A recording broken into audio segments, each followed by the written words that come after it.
Start करते हैं exercise 1.2 से।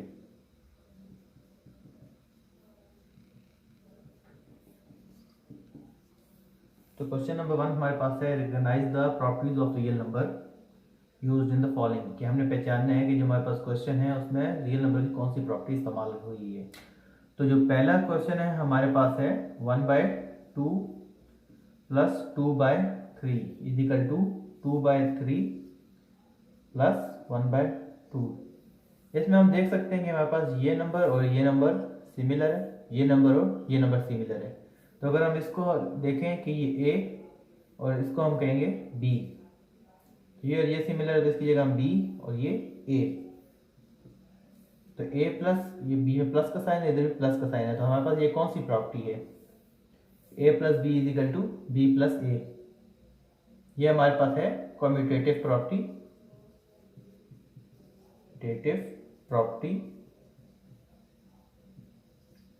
विद रिस्पेक्ट टू एडिशन, क्योंकि इसमें एडिशन हो रहा है तो इसलिए इसको with respect to addition, A plus B is equal to B plus A, ये होगी commutative property with respect to addition. Second हमारे पास है question 4/3 plus 1/3 plus 2/3 is equal to 4/3 plus 1/3 plus 2/3। अब इसमें भी हम देख सकते हैं कि ये बी में एडिशन का साइन इस्तेमाल हो रहा है, तो ये विद रिस्पेक्ट टू एडिशन ही होगी।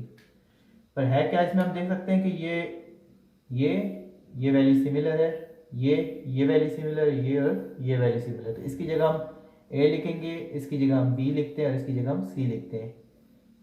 इसमें भी हम यही करेंगे कि ए बी और सी, जहाँ ए जिसको हमने ए का उसी जगह पर हम ए लिखेंगे, जहाँ बी है वहाँ बी, जहाँ सी सी, हम बी में सेम सिमिलर साइन डाल देंगे और जिस तरह ब्रैकेट गिवन है वैसे हम लिख देंगे। तो फिर हम इसको देखेंगे ये क्या है, ये हमारे पास है associative property with respect to addition, क्योंकि A plus B plus C is equal to A plus B plus C. इसमें देखते हैं कि हम पहले हम बाद वाले दो नंबर ऐड कर रहे हैं और इसमें हम पहले दो नंबर ऐड करेंगे और उसके रिजल्ट को हम तीसरे नंबर में ऐड करेंगे। तो ये हमारे पास है associative property.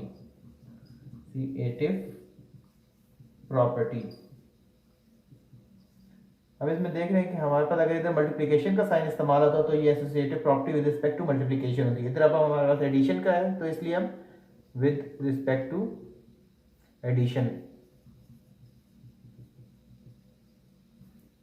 Associative property with respect to addition.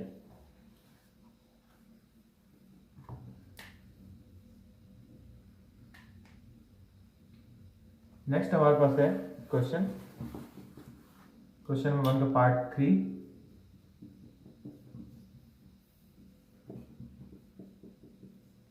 Part 3 हमारे पास है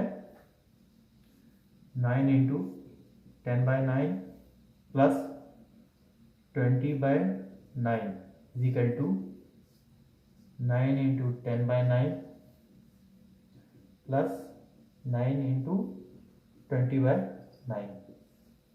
अब इसमें हम देख सकते हैं कि हमारे पास दो सिंबल इस्तेमाल, मल्टीप्लिकेशन भी हो रही है, एडिशन भी हो रही है। जहाँ हमारे पास ये दोनों हो रही है मल्टीप्लिकेशन एडिशन, तो ये हमारे पास होगी डिस्ट्रीब्यूटिव प्रॉपर्टी और डिस्ट्रीब्यूटिव प्रॉपर्टी होगी, ठीक है। तो इसमें हम देख सकते हैं कि अब हम ये नंबर है हमारे पास, ये लेफ्ट साइड पे है जो मल्टीप्लाई कर रहे हैं बाकी दो ब्रैकेट के अंदर के नंबर के, तो इसको हम कहेंगे लेफ्ट डिस्ट्रीब्यूशन। अगर यही नंबर हमारे पास राइट साइड पे मल्टीप्लाई कर रहा होता तो उसको हम कहते राइट डिस्ट्रीब्यूशन। ये लेफ्ट साइड है और ये राइट साइड है। तो चलो ये तो हो गया लेफ्ट राइट वाला चक्कर।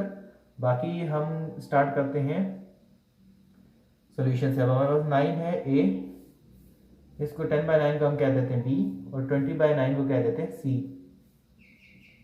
इसको हम ऐसे लिख सकते हैं 9 A into B plus C is equal to A into B plus C A into C. तो ये हमारे पास होगी distributive property of multiplication over addition, और ये हम मल्टीप्लाई हो रहे हैं, ये नंबर मल्टीप्लाई ये लेफ्ट साइड से मल्टीप्लाई, इसको हम कहेंगे left distribution property of multiplication over addition. Move करते हैं पार्ट 4 की तरफ। तो पार्ट 4 हमारे पास है 4/5 plus 5/7 into 7/8 is equal to 4/5 into 7/8 plus 5/7 into 7/8। तो इसको हम 4/5 को ए लिखेंगे, 5/7 को हम बी लिखेंगे और 7/8 को हम सी लिखेंगे।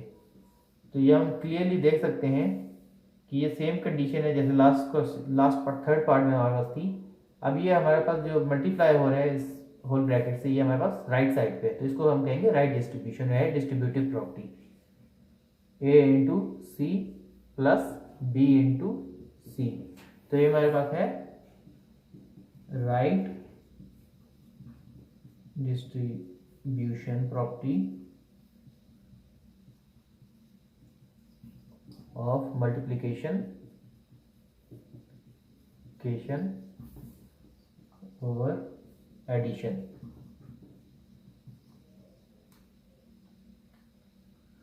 मूव करते हैं पार्ट 5 की तरफ। Question number 1 part 5।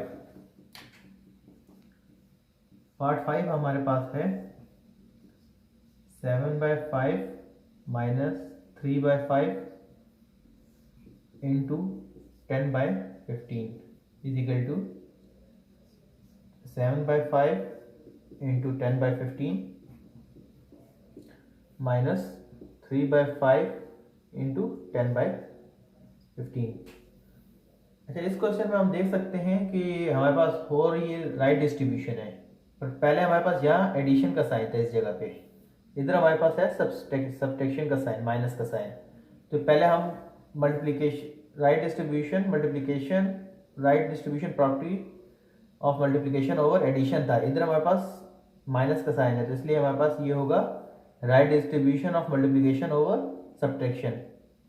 वैसे भी हमारा क्लियरली विजिबल है कि अब ये राइट डिस्ट्रीब्यूशन, ये डिस्ट्रीब्यूटिव प्रॉपर्टी है मल्टीप्लिकेशन ओवर सब्ट्रैक्शन। ये हमारे पास हो जाएगी ए, इसको हम 7/5 को ए लिखते हैं, 3/5 को हम बी लिखते हैं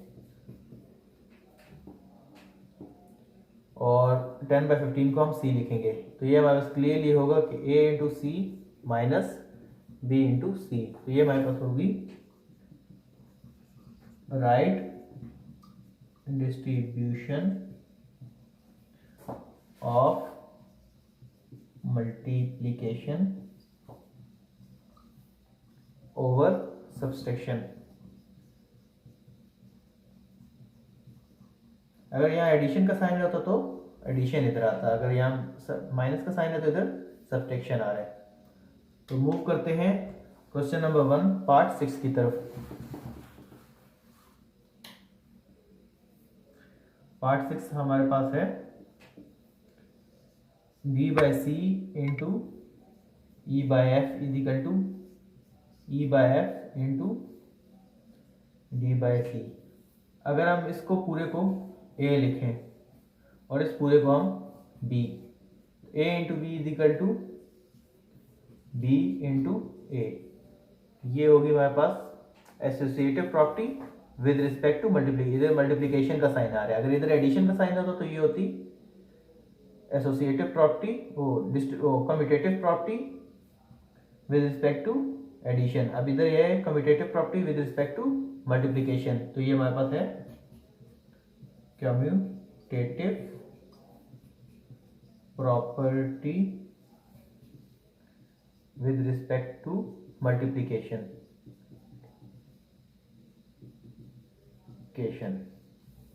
कम्यूटेटिव प्रॉपर्टी में हमारे पास 2 नंबर होंगे, ए और बी, और जो एसोसिएटिव प्रॉपर्टी है उस पर हमारे पास 3 नंबर होते हैं, ए बी और सी। तो ये आसान तरीका याद रखने का कम्यूटेटिव और एसोसिएटिव को।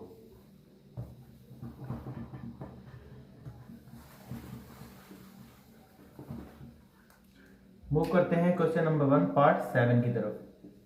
तो पार्ट 7 हमारे पास है 11 into 15 into 21 is equal to 11 into 15 into 21। अगर हम 11 को ए लिखें, 15 को बी और 21 को सी।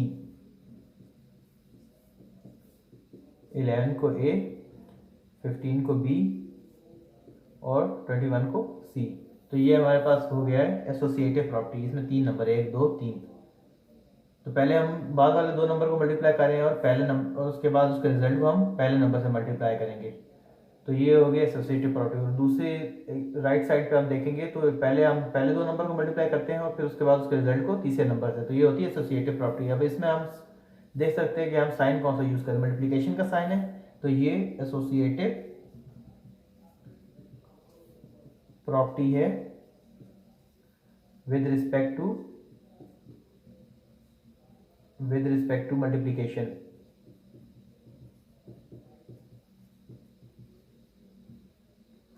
क्वेश्चन नंबर 1 पार्ट 8 की तरफ मूव करते हैं। क्वेश्चन नंबर 1 पार्ट 8 हमारे पास है 2/11 into 11/2 is equal to 11/2 into 2/11 is equal to 1। हमारे पास हम जो मल्टीप्लिकेटिव हमारे पास क्या कहते हैं, इन्वर्स होता है। अगर हम किसी भी नंबर को उसके इन्वर्स से मल्टीप्लाई करें तो हमारे पास आंसर क्या आता है 1। तो ये हमारे पास है 2/11 का मल्टीप्लिकेटिव इन्वर्स यही होगा कि 11/2 रिवर्स कर देते हैं। अगर किसी, जैसे हमारे पास पहले तो मैंने आपको समझाया था ना कि किसी आम इंटीजर का या होल नंबर का, जैसे 21 है, इसका हमने रेसिप्रोकल या इसका इन्वर्स निकालना है या इसका मल्टीप्लिकेटिव इन्वर्स निकालना है, तो उसको आसानी में हम कर देते हैं। इसके नीचे हम लिख देंगे 1, तो 1 को ऊपर ले जाएंगे, 21 को 1/21 कर देते हैं। पर अगर हमारे पास है फ्रैक्शन, तो फ्रैक्शन जैसे 2/3 है, तो इसका आसान तरीका है कि इसमें अगर इसका हमने इन्वर्स निकालना है तो उसका न्यूमरेटर को हम डिनोमिनेटर की जगह पर लिख देंगे, डिनोमिनेटर को न्यूमरेटर की जगह पर लिख देंगे। तो ये डिनोमिनेटर हमारे पास 3 है तो इसको हम न्यूमरेटर की जगह पर लिख देंगे और जो न्यूमरेटर उसको हम डिनोमिनेटर की तरफ। तो ये इसका इन्वर्स आ गया। तो इसमें हम क्लियरली देख सकते हैं कि 2/11 का इन्वर्स है 11/2। तो ये मल्टीप्लिकेटिव इन्वर्स है। आंसर मल्टीप्लिकेटिव इन्वर्स में हमारे पास आंसर क्या आता है 1 आता है कि कोई भी नंबर अपने मल्टीप्लिकेटिव इन्वर्स से मल्टीप्लाई हो तो आंसर क्या आएगा 1। तो ये है multiplicative inverse.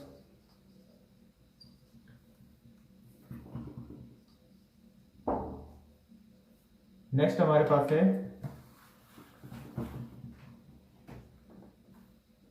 Question number 9। Question number 1 part 9 हमारे पास है 3/5 plus -3/5 is equal to -3/5 plus 3/5 is equal to 0। ये हमारे पास एडिटिव इन्वर्स है क्योंकि इसमें हम एडिशन का साइन इस्तेमाल कर रहे हैं। और एडिटिव इन्वर्स वो होता है कि कोई भी नंबर में अगर उसका एडिटिव इन्वर्स ऐड करें तो हमारे पास आंसर क्या आता है 0। तो ये प्रॉपर्टी होगी एडिटिव इन्वर्स की। किसी भी फ्रैक्शन या नंबर का एडिटिव इन्वर्स निकालने का आसान तरीका, उसी नंबर का सिर्फ नेगेटिव साइन ऐड करते हैं। तो 3/5 का एडिटिव इन्वर्स क्या है -3/5। तो ये हो गया एडिटिव इन्वर्स। मूव करते हैं क्वेश्चन नंबर 1 पार्ट 10 की तरफ। तो पार्ट 10 हमारे पास है a/b into b/a equals to b/a into a/b equals to 1। अब हम यहाँ क्लियरली देख सकते हैं कि a/b का मल्टीप्लिकेटिव इन्वर्स क्या होता है b/a। मल्टीप्लिकेटिव इन्वर्स से मल्टीप्लाई हो तो आंसर क्या आएगा 1। तो ये हमारे पास है मल्टीप्लिकेटिव इन्वर्स। मूव करते हैं क्वेश्चन नंबर 1 पार्ट 11 की तरफ। तो पार्ट 11 हमारे पास है 15/10 into 8/5 minus 4/8 4/10 equals to 15/10 into 8/5 minus 15/10 into 4/8। 10। अब इसमें हम क्लियरली देख सकते हैं कि ये distributive property multiplication over subtraction है, क्योंकि अगर 15/10 को A लेते हैं, 8/5 को B लेते हैं और 4/10 को C लेते हैं, तो A into B minus A into C हो गया। तो ये हमारे पास है डिस्ट्रीब्यूटिव राइट, ये लेफ्ट साइड से मल्टीप्लाई हो रहा है ना ये नंबर, तो ये है left distributive property of multiplication over subtraction. अगर ये A राइट साइड से मल्टीप्लाई हो रहा होता तो इसको हम कहते हैं राइट डिस्ट्रीब्यूशन। अब ये लेफ्ट साइड पे है तो लेफ्ट साइड से मल्टीप्लाई हो रहा तो इसको हम कहेंगे लेफ्ट डिस्ट्रीब्यूशन। मूव करते हैं क्वेश्चन नंबर 1 पार्ट 12 की तरफ। पार्ट 12 हमारे पास है √2 divided by 3 into 3 divided by √2 equals to 3 divided by √2 into √2 divided by 3 equals to 1। अब हम क्लियरली देख सकते हैं कि √2/3 का ये जो सेकंड नंबर 3/2 ये इसका मल्टीप्लिकेटिव इनवर्स है। मल्टीप्लिकेटिव इनवर्स से जब वो नंबर मल्टीप्लाई होता है तो आंसर हमारे पास क्या आता है 1। तो ये हमारे पास मल्टीप्लिकेटिव इनवर्स है, मल्टीप्लिकेटिव इनवर्स।